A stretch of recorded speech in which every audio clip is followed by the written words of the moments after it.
Hello and welcome. In this video, I want to talk about SDF fonts.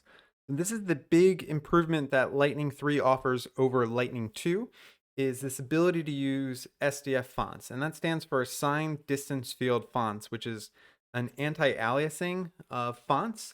And in Lightning 2, you only had access to the canvas text renderer. And what happens is if you put that on the TV screen and you get a 4K screen, if you look closely, like the fonts are a little blurry. They're just a little blurry, and there's nothing that you can really do about that. With Lightning 3 using SDF, we can take fonts and they have anti-aliasing, which smooths out the edges and makes the fonts look way better using Lightning 3 with the new renderer than using Lightning 2.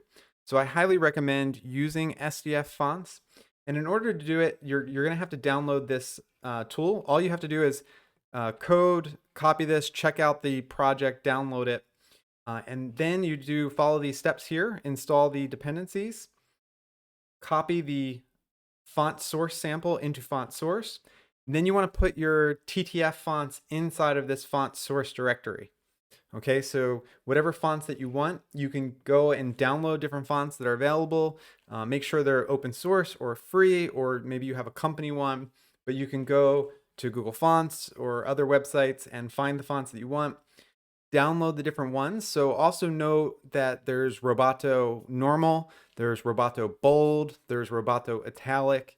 You need to download all the different variants that you're also going to use and then add them to your app to be able to use them. And for that, you can go into the Solid Demo app and see how fonts are loaded there. I'm not going to go through that in this video. I wanted to go through generating them.